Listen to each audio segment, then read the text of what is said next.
Captain Dae-ho Kim wiped the sweat from his forehead as he checked the cargo manifest one more time. His small freight ship, the Lucky Star, was loaded with medical supplies bound for the mining colonies near Proxima Station. It was not glamorous work, but it paid the bills and kept him flying among the stars. The warning alarm suddenly screamed through the cockpit. Dae-ho's hands flew to the controls as red lights flashed across his dashboard. 3 ships had just dropped out of hyperspace directly in front of him. They were big, black, and definitely not friendly.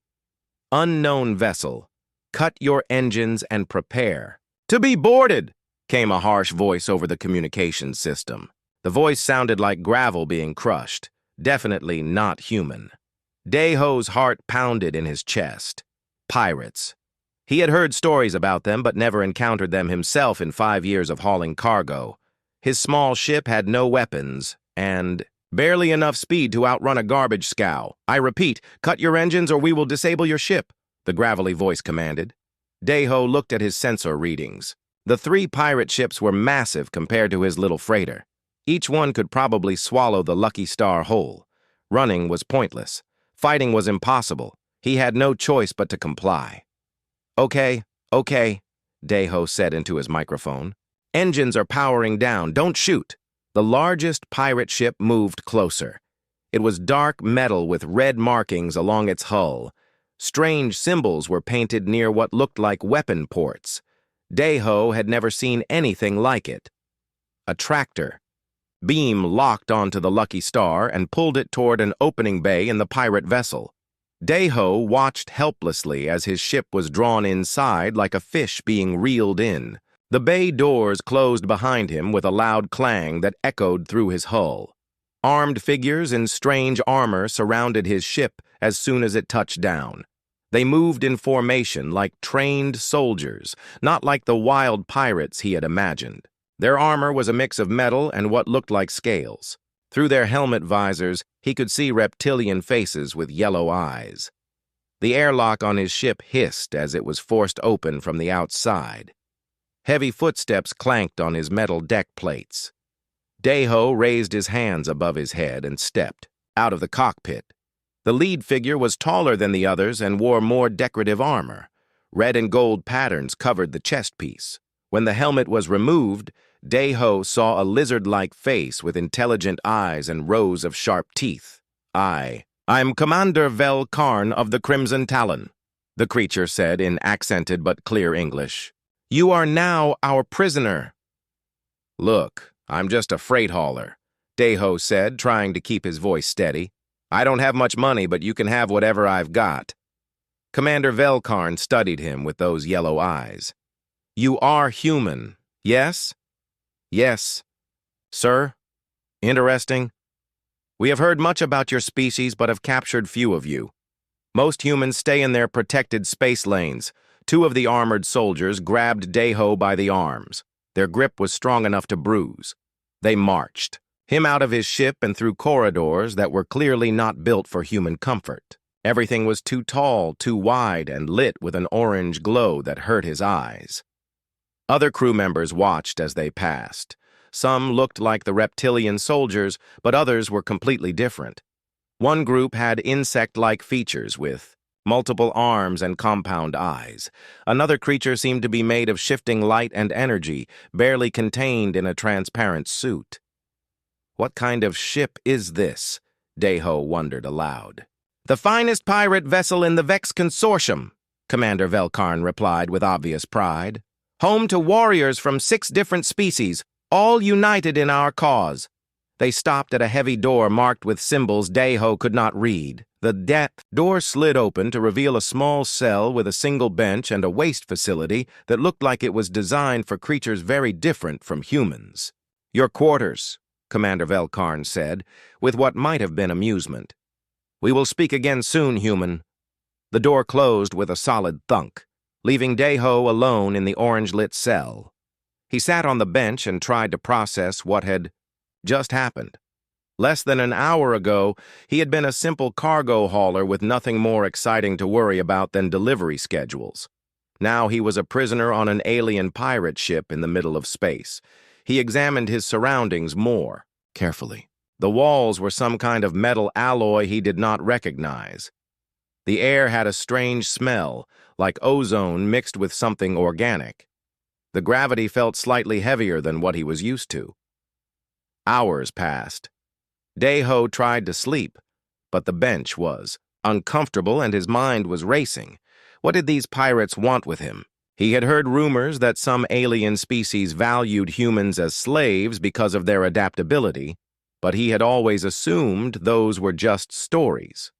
The door opened again, and a different figure entered. This one was smaller than Commander Velkarn, and wore simpler armor. When the helmet came off, Dae-ho saw another reptilian face, but younger and with less scarring. "I am Lieutenant Zix-Nav," the newcomer said. "I have brought you food." A tray was set on the bench beside him. The food looked strange but smelled edible, some kind of protein bars and a container of liquid that might have been water. "Thank you," Dae-ho said. "Can you tell me what's going to happen to me?" Lieutenant Zix-Nav tilted her head in a way that reminded Dae-ho of a curious bird. "That depends on what you are worth. The commander believes humans might have value to the right buyers." "I'm not worth much," Dae-ho said honestly. "Just a freight, hauler trying to make a living. Perhaps. But you are the first human we have captured intact. Most who enter our territory are either dead or gone before we can reach them." She paused at the door before leaving. "Eat the food, human. You will need your strength for what comes next." The door closed again, leaving Dae-ho alone with his thoughts and the alien food. He took a small bite of one of the protein bars.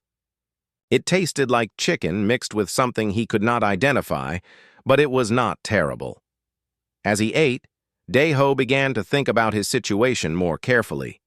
These pirates were clearly intelligent and organized. They had technology that could disable his ship without destroying it. They spoke English, which meant they had studied human culture, but they had also made a mistake. They thought he was valuable as a captive, but they did not really know anything about humans beyond rumors and stories.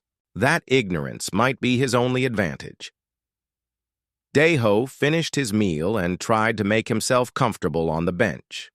Tomorrow would bring new challenges, but for now he needed to rest and think.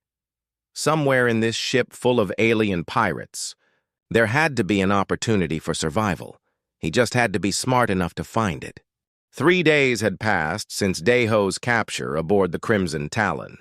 He had settled into a routine of sorts, though calling it comfortable would be a stretch.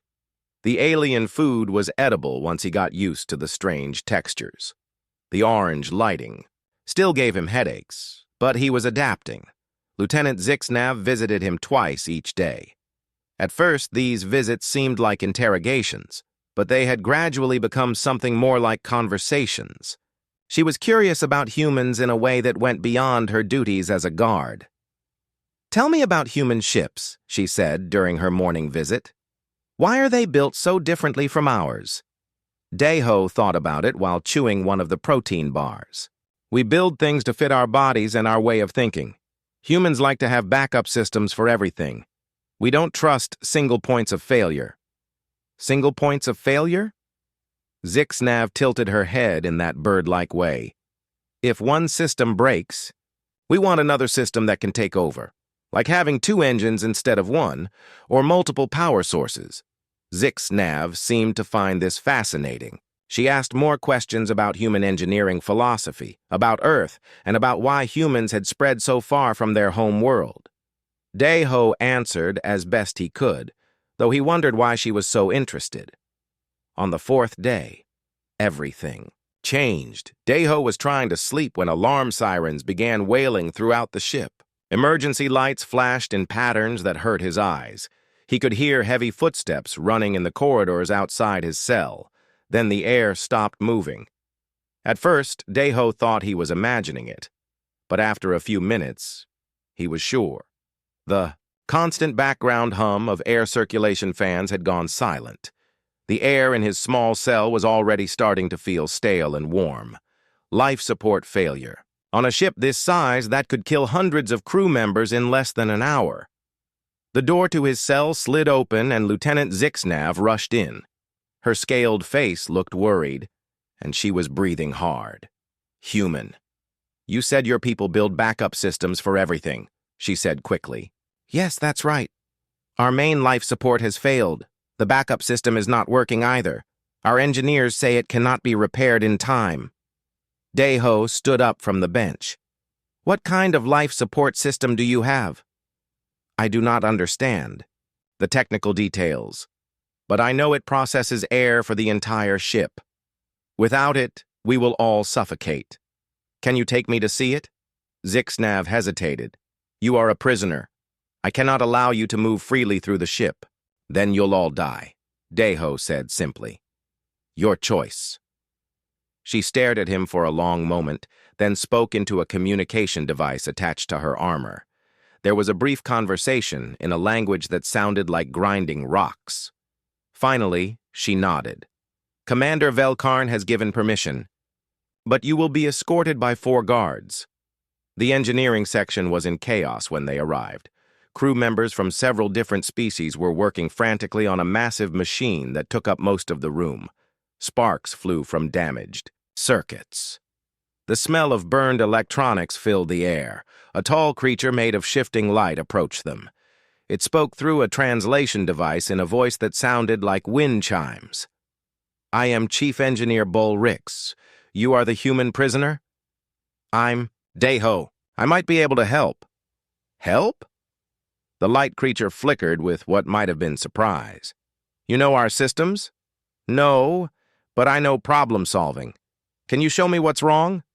Bullrix led him to the main console. The display showed a complex diagram of the ship's life support network. Red warning symbols flashed at dozens of points. The primary atmospheric processor failed when we took damage during our last raid, Bullrix explained. We switched to the backup system, but it has also failed.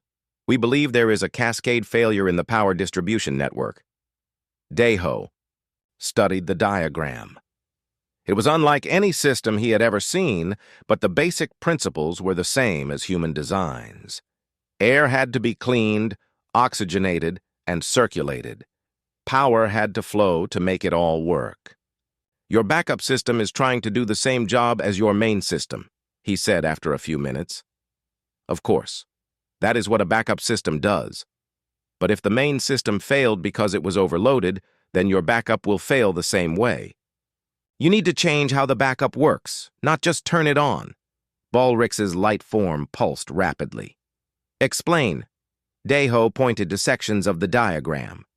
Instead of trying to process air for the whole ship at once, break it into smaller sections.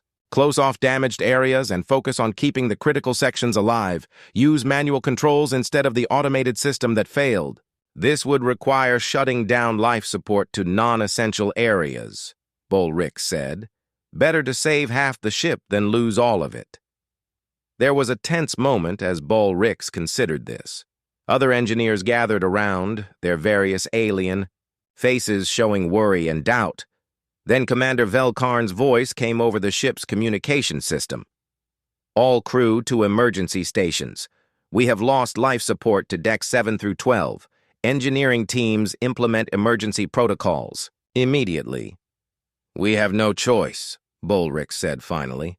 Show us how to modify the system. For the next 2 hours, Daeho worked alongside the alien engineers. His suggestions were translated through multiple languages and implemented by beings with completely different ways of thinking. But slowly, the system began to respond.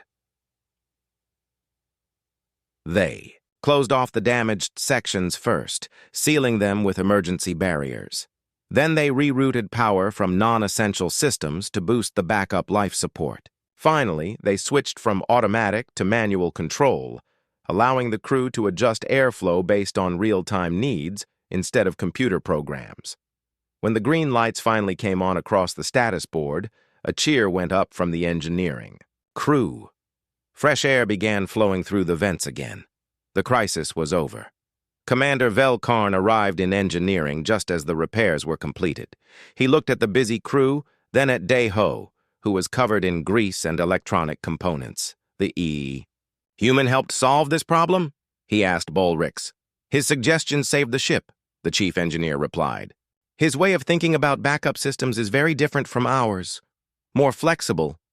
Velkarn studied Dayho with those intelligent yellow eyes. Interesting. Perhaps there is more value in humans than we first believed. As the guards escorted Dayho back to his cell, he noticed that the crew members they passed looked at him differently now. There was still wariness, but also something that might have been respect. Lieutenant Zixnav walked beside him instead of behind him. You could have let us all die, she said quietly. Why did you help? Dayho thought about it. Because you're not evil. You're just trying to survive out here like everyone else. Most prisoners would have seen this as an opportunity to escape or cause more damage. Maybe. But I'm not most prisoners. When they reached his cell, Zixnav paused before closing the Gerter. The commander will want to speak with you soon. I think your situation may be about to change. Alone again in his cell, Dayho reflected on what had happened. He had proven that humans could be valuable as more than just prisoners or slaves. His different way of thinking had saved lives, but he also knew this was just the beginning. If he wanted to survive and maybe even find a place among these pirates, he would need to prove his worth again and again. The game had changed, and Dayho was ready to play. 2 weeks had passed since the life support crisis. Dayho's situation had improved considerably. He still lived in the same cell, but the door now remained open during most of the day. Lieutenant Zixnav had become a regular visitor, bringing him better food and asking endless questions about human culture and technology. Commander Velkarn had visited him 3 times. Each conversation was a careful dance of questions and answers. The reptilian commander was trying to determine exactly what kind of asset he had captured, while Dayho was trying to prove his value without revealing too much about human capabilities. Anai. This particular morning, Dayho was in the engineering section, helping Chief Engineer Bolrix optimize power distribution when the attack sirens began screaming. All hands to battle stations, came Velkarn's voice over the communication system. We are under attack by Iron Fleet vessels. This is not a drill. The ship shuddered as weapons fire struck the hull. Emergency lighting bathed everything in red as the crew rushed to their positions. Dayho found himself alone in the engineering bay as the alien crew members ran to their combat duties. He made his way toward the command center, following corridors he had memorized during his limited freedom aboard the ship. Guards tried to stop him, but Lieutenant Zixnav appeared and vouched for him. The command center was in chaos. The main viewing screen showed 3 large ships closing in fast. They were dark gray with angular designs that looked built for war rather than piracy.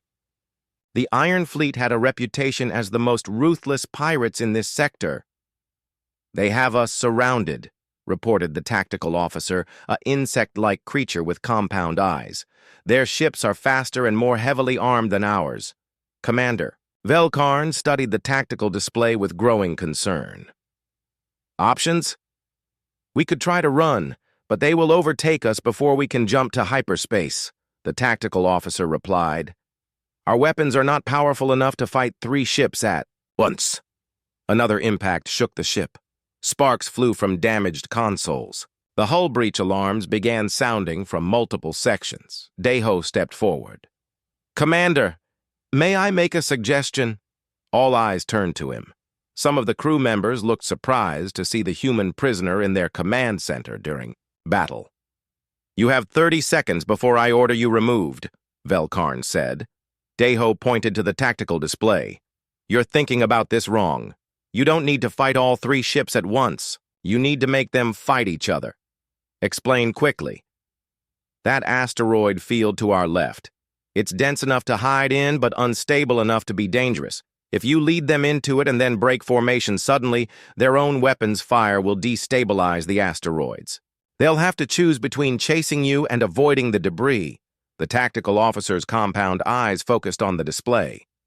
The asteroids are too close together for safe navigation at combat speed.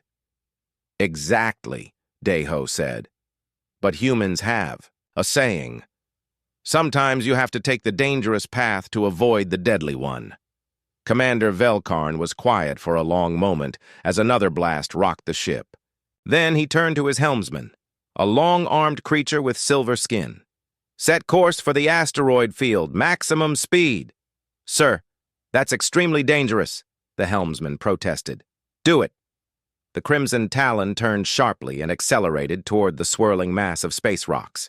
The Iron Fleet ships followed, firing constantly. Energy blasts lit up the space around them like deadly fireworks. "They're gaining on us," reported the tactical officer. "Wait for it," Deho said, watching the display intently. "When we reach the densest part of the field, turn hard to starboard and cut engines for 10 seconds. "That will make us a sitting target," Velkarn said. "Trust me." The ship plunged deeper into the asteroid field. Rocks the size of buildings spun past them. The helmsman was sweating as he navigated between obstacles at speeds that left no room for error. "Now," Deho called out. The ship turned sharply right, and engines went silent. For a moment, they drifted in space surrounded by tumbling asteroids. The Iron Fleet ships, moving too fast to stop, shot past them while firing at where they thought the Crimson Talon was heading. Their weapons fire struck several large asteroids, shattering them into thousands of smaller pieces. The debris cloud expanded rapidly, creating a maze of deadly projectiles moving in unpredictable directions. One of the Iron Fleet ships, caught in the debris storm, took heavy damage to its engines and began spinning out of control. The other two were forced to slow down and navigate carefully through the expanding cloud of asteroid fragments. "Engines back online," Velkarn ordered. "Take us out the other side of the field." The Crimson Talon emerged from the asteroid field, with only minor damage. Behind them, the Iron Fleet ships were still struggling with the debris. One was completely disabled, another was limping away with damaged systems, and the third had given up the chase. "Excellent work," Commander Velkarn said to his crew. Then he turned to Deho. "Your strategy was effective." "It's called using the environment as a weapon," Deho replied. "Humans have been doing it for thousands of years." Over the following days, word of the battle spread throughout the ship. The crew members who had been skeptical of the human prisoner began to see him in a new light. He had not just helped with repairs.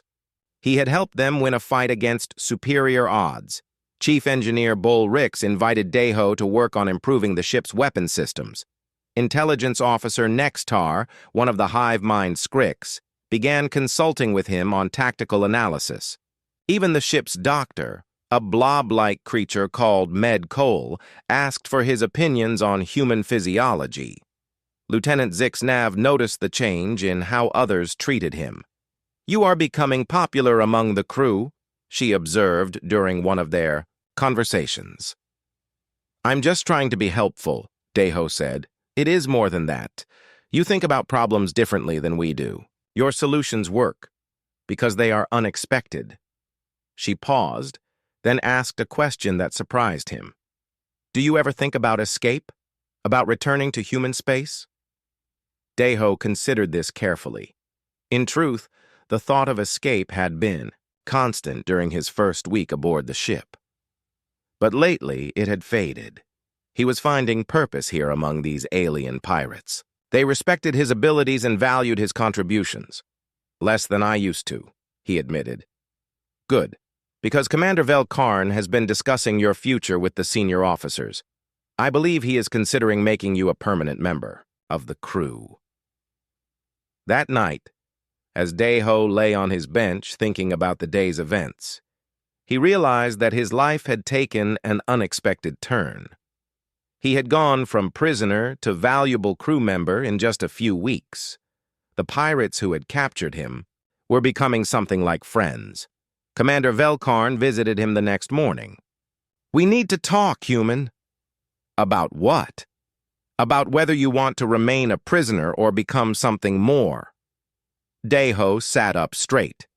This was the conversation he had been expecting. What did you have in mind? The Vex Consortium values strength, intelligence, and loyalty.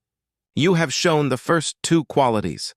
The question is whether you can demonstrate the third. What would you need me to do? Commander Velkarn smiled, showing his sharp teeth. Help us plan our next raid, not as a prisoner giving advice, but as a full member of the crew. Deho thought about his old life hauling cargo between stations. It had been safe but boring. Here, he was using his mind in ways he never had before. He was making a difference. I'm interested, he said finally. Excellent. Welcome to the crew of the Crimson Talon. 6 months had passed since Deho joined the crew of the Crimson Talon.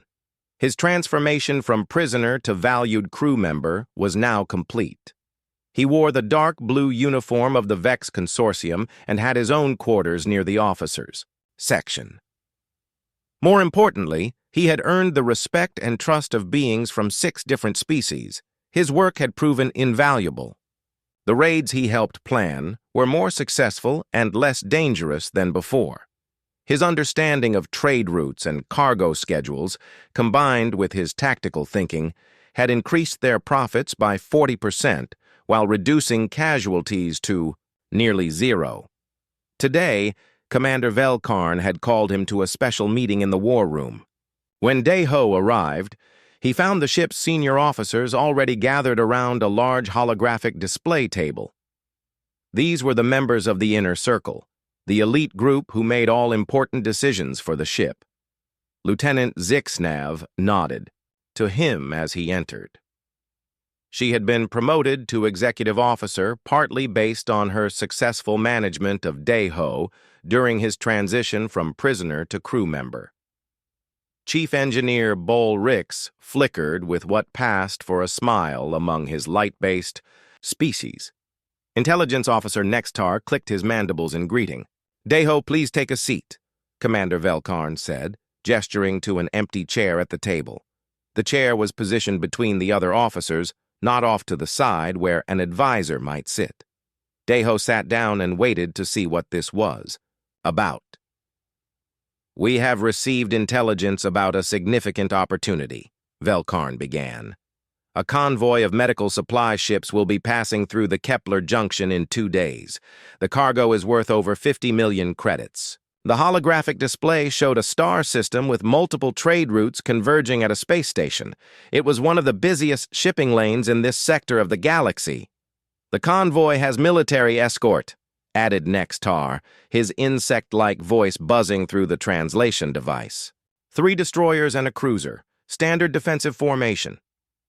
This is a much larger target than we usually attempt, said Bol Rix, his form pulsing with concern. The risk is considerable. Commander Velkarn looked around the table at his officers.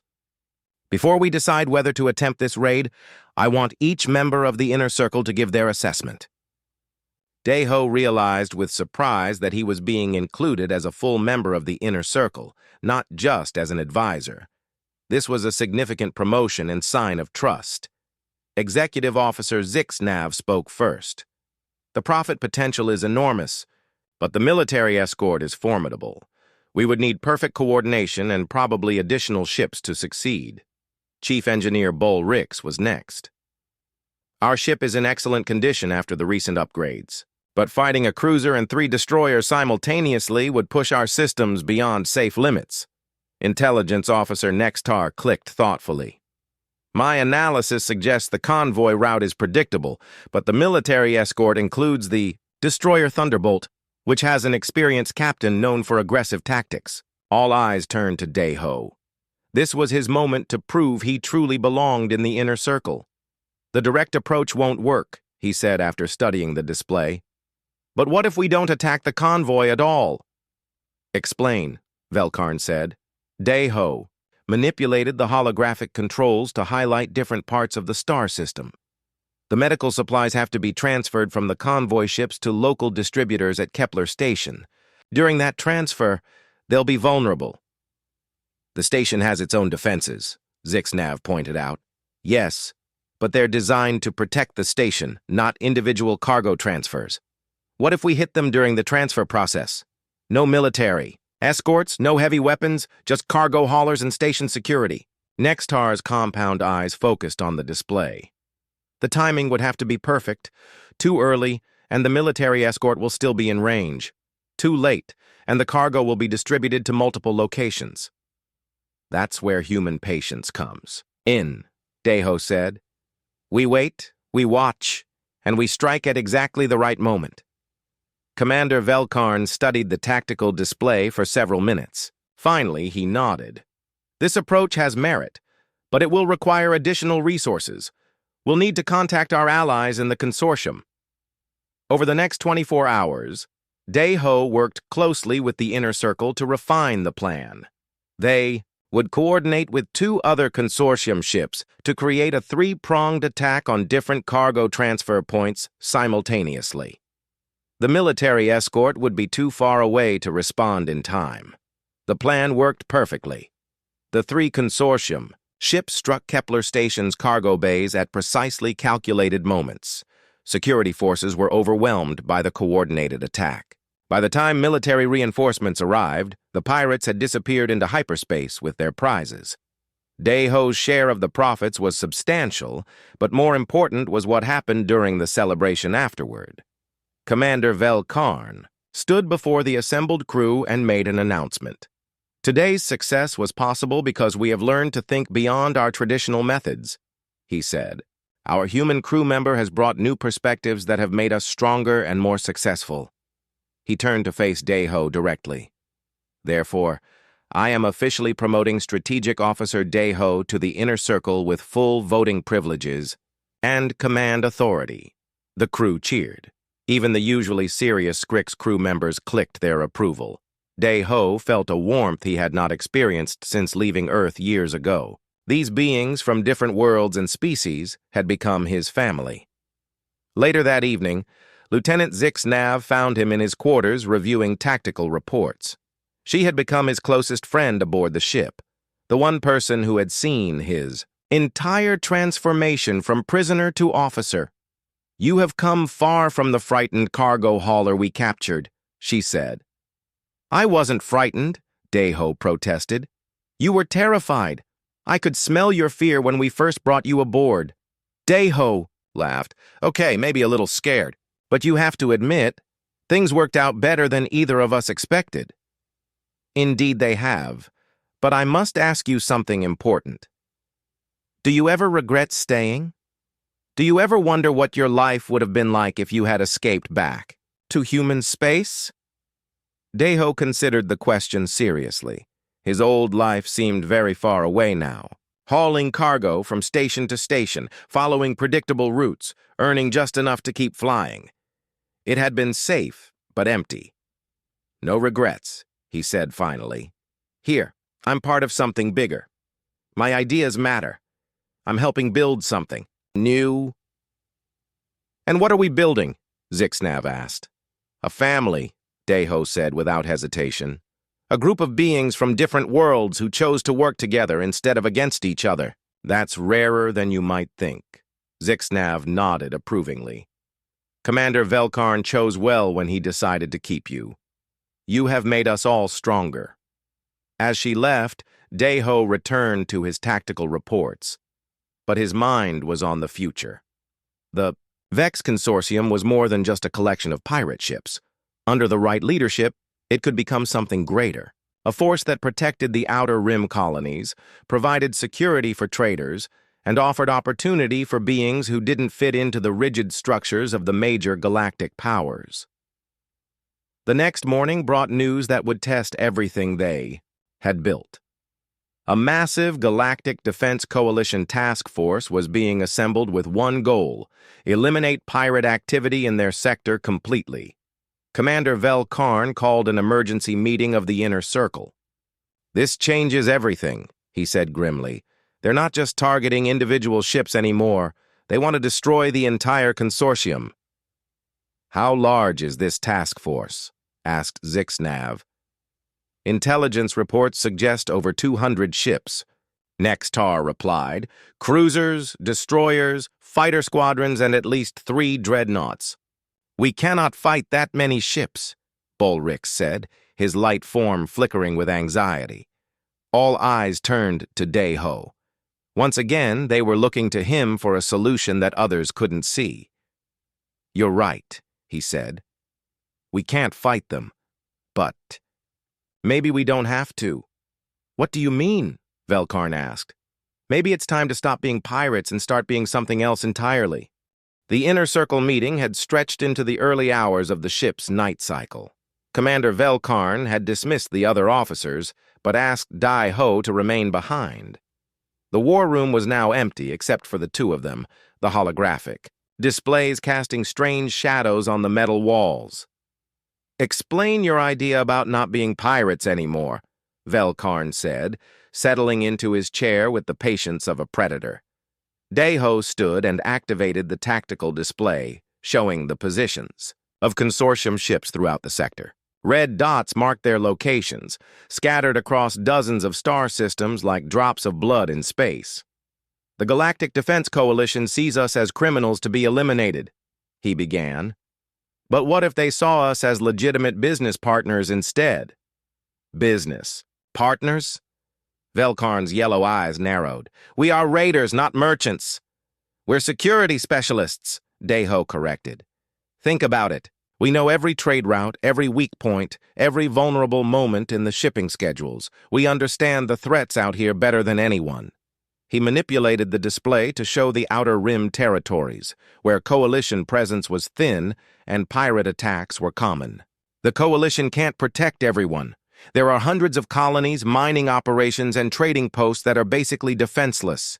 They need protection, and we need a new way to survive." Velkarn studied the display thoughtfully. "You suggest we offer our services to protect the very people we once raided?" "Exactly. But first we need to unite all the consortium fleets under one command structure. No more competing pirate captains fighting over territory. One organization, one goal, one leader." "And who would this leader be?" "You, obviously. But it won't be easy. Some of the other captains hate each other more than they hate the Coalition." Velkarn was quiet for a long time. Finally, he nodded. "This is a dangerous plan. If it fails, we will have made enemies of both the Coalition and our fellow pirates. If we do nothing, the Coalition will destroy us all anyway. At least this way, we choose our own fate." The next 3 weeks were among the most challenging of Dae-ho's life. He found himself traveling between different consortium ships, serving as Velkarn's personal negotiator.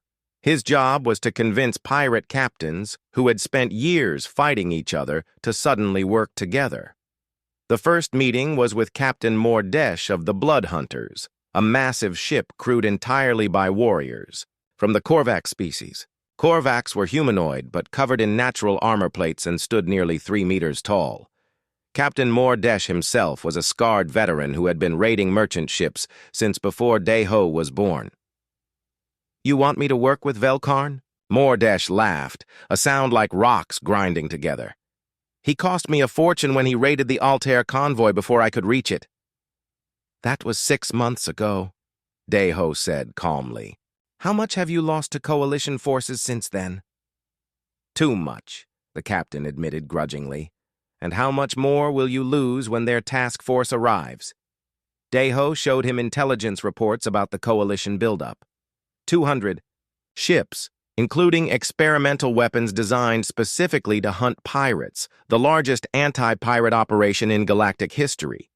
Even if you could defeat them in battle, which you can't, they'll just send more ships.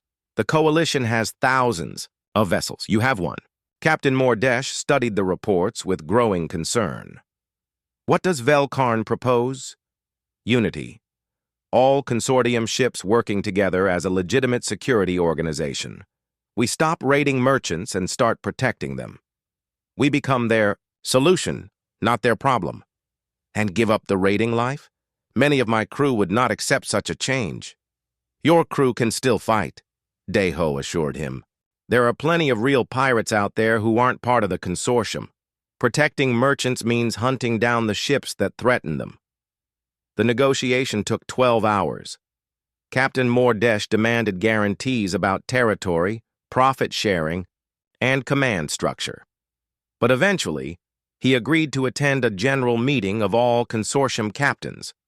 The meeting with Admiral Yex Cole of the Shadow Wing was even more difficult.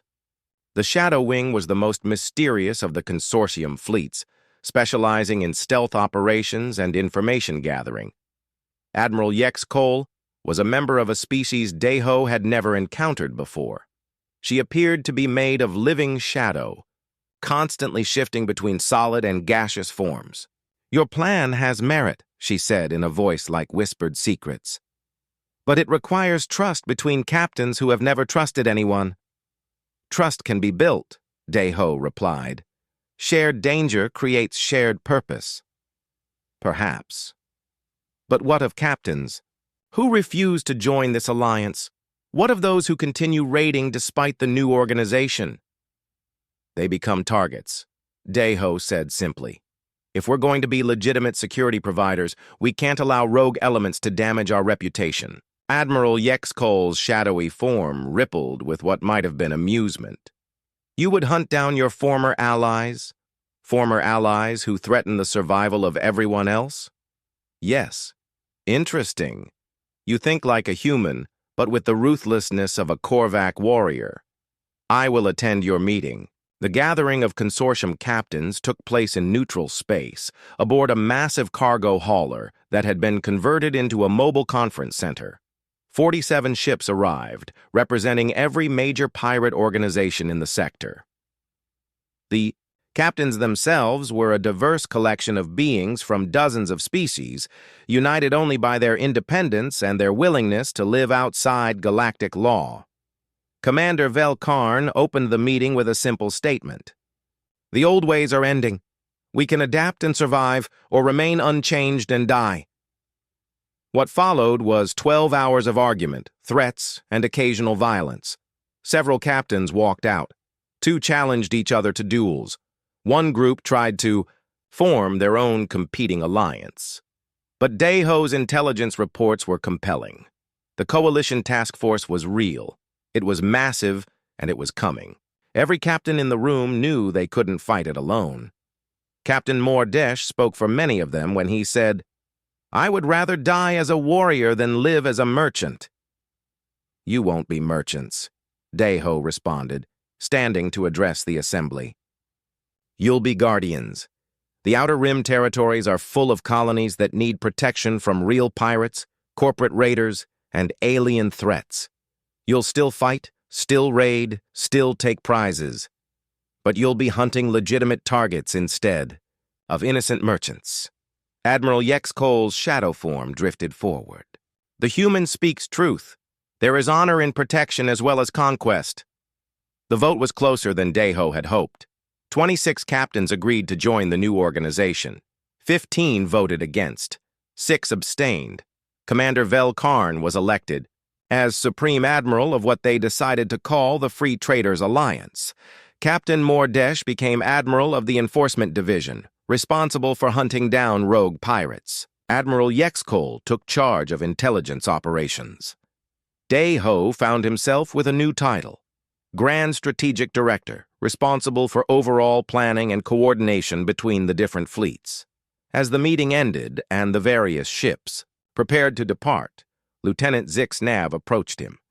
She had been promoted again and now served as Admiral Velkarn's Chief of Staff. "Do you think this will work?" she asked.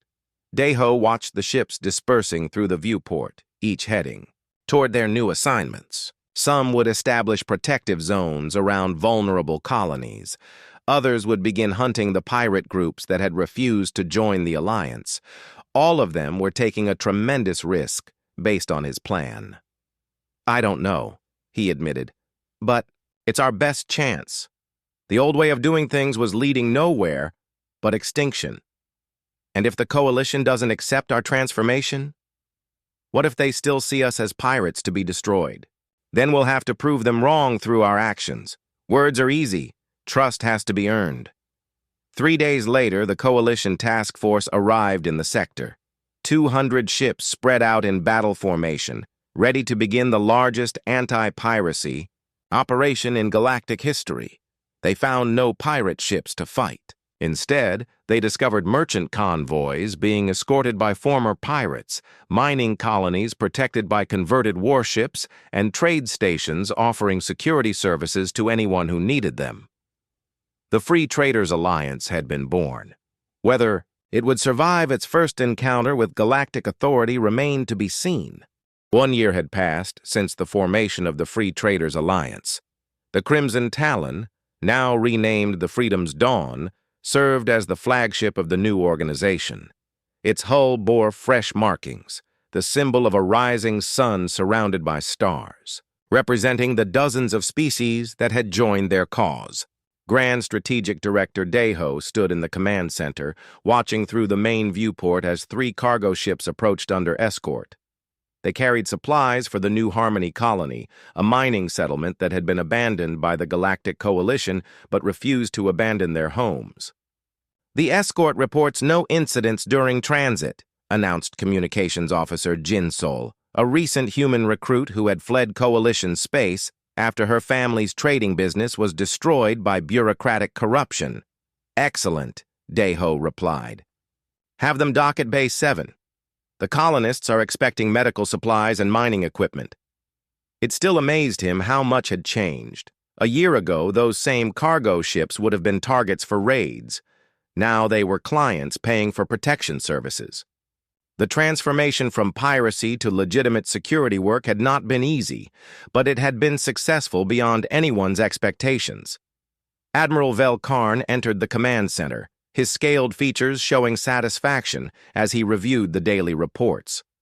"The Outer Rim Protection Division reports another successful month.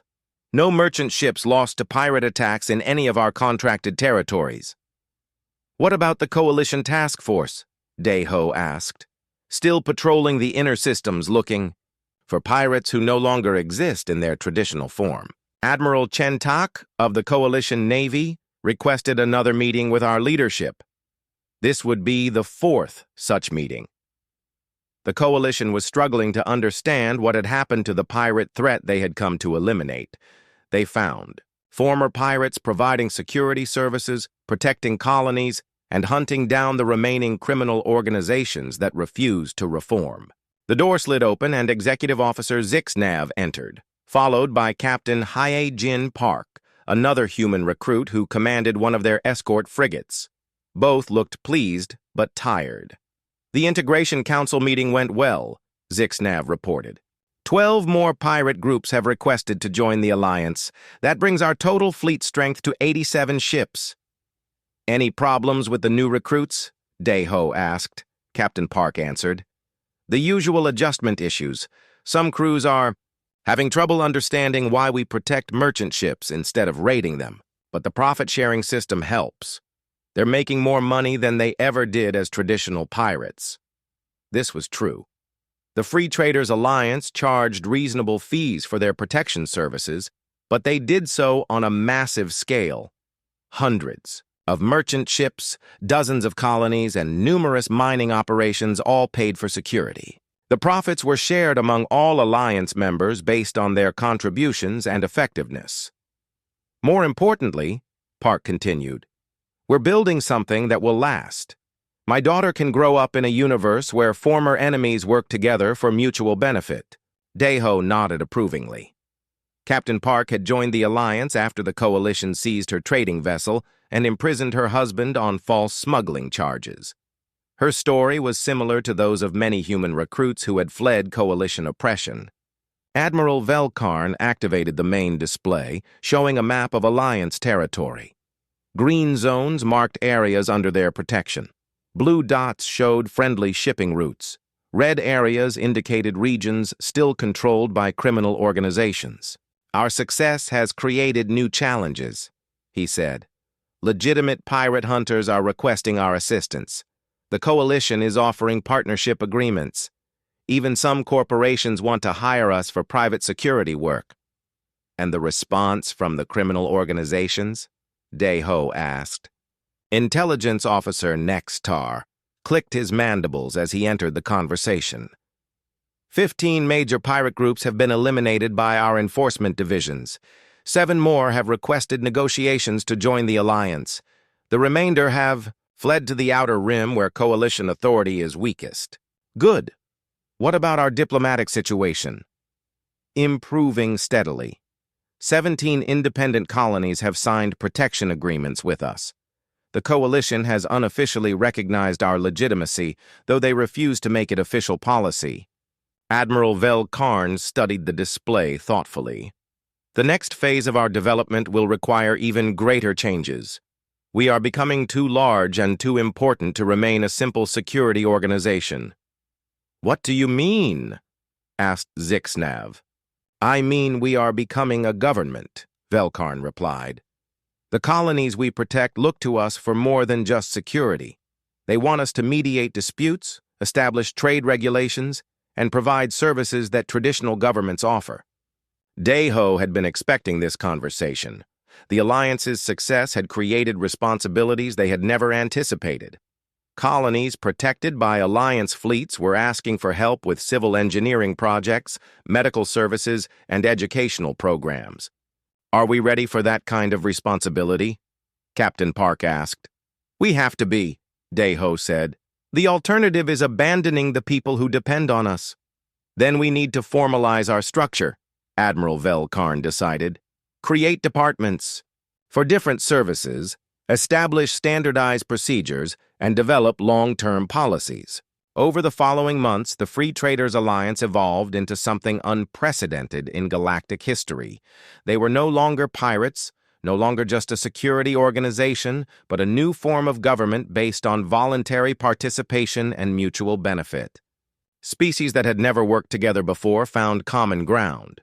Humans fleeing coalition oppression worked alongside former Korvac raiders. Skrik's hive minds coordinated with independent Lumian energy beings. The diversity that had once made cooperation impossible became their greatest strength. Dayho found himself at the center of it all. His title changed from Grand Strategic Director to First Minister of the Alliance Council. His responsibilities included everything from military strategy to civil engineering projects. On a quiet evening, he stood alone on the observation deck of the Freedom's Dawn, watching stars that no longer seemed distant and cold. Lieutenant Zixnav joined him, as she often did during these peaceful moments. Do you ever think about the cargo hauler who was captured by pirates a year and a half ago? She asked. Dayho smiled. Sometimes. He seems like a different person now. He was a different person. That man was just trying to survive. This man is helping others thrive. We all changed, Dayho reflected. You, me, Admiral Vel Karn, everyone who joined the Alliance. We became something better than what we were. The human influence, Zixnav said with amusement. You brought ideas about cooperation and adaptation that none of our species had considered. I brought human stubbornness and refusal to accept that things have to stay the same, Dayho corrected. But everyone else brought their own strengths. The Alliance works because it combines the best qualities of all our species. They stood in comfortable silence, watching the stars. In the distance, other Alliance ships could be seen patrolling, their territory, protecting colonies, escorting merchant vessels, and maintaining peace in a region that had once known only conflict. What happens next? Zixnav asked. We keep growing, keep improving, keep proving that former enemies can become family, Dayho said. The galaxy is full of outcasts, refugees, and people who don't fit into the rigid structures of the major powers. They all deserve a place where they can belong. And if the coalition or other major governments try to stop us, then we'll face that challenge the same way we've faced all the others. Together. A communication alert sounded. Captain Park's voice came through the ship's intercom system. First Minister, we're receiving a priority message from the Kepler sector. 3 human colony ships have arrived requesting sanctuary. They say the coalition sees their home world and they have nowhere else to go. Dayho and Zixnav exchanged glances. This was exactly the kind of situation the Alliance had been created to address. People with nowhere else to turn, seeking the same acceptance and purpose that Dayho had found among the stars. Tell them they're welcome, Deho replied without hesitation. Have Admiral Velkarn prepare integration protocols for new refugees. And Captain Park? Yes, First Minister. Make sure they know they're not just receiving sanctuary, they're joining a family. As the communication ended, Deho looked out at the stars once more. Each light represented possibilities, new worlds where the Alliance model could spread, new species that could find belonging in their growing community. He had started as a simple cargo hauler who was captured by pirates. He had become a bridge between worlds, a proof that enemies could become allies, and that the greatest strength came not from conquest, but from cooperation. The Free Traders Alliance ships continued their patrol routes, carrying crews from dozens of species united under principles of mutual respect, shared purpose, and the revolutionary human concept that loyalty must be earned rather than commanded. The stars no longer seemed cold and distant. They were home, and home was wherever family could be found among the infinite possibilities of space. In the end, being taken hostage had become the greatest fortune of Deho's life. It had led him not just to survival, but to help create something greater than any single species could achieve alone. The Alliance would continue to grow, to welcome the lost and displaced, and continue to prove that the future belonged to those brave enough to build it together. The transformation was complete. The former cargo hauler had become a leader, the former pirates had become protectors, and the former enemies had become the foundation of a new kind of civilization among the stars.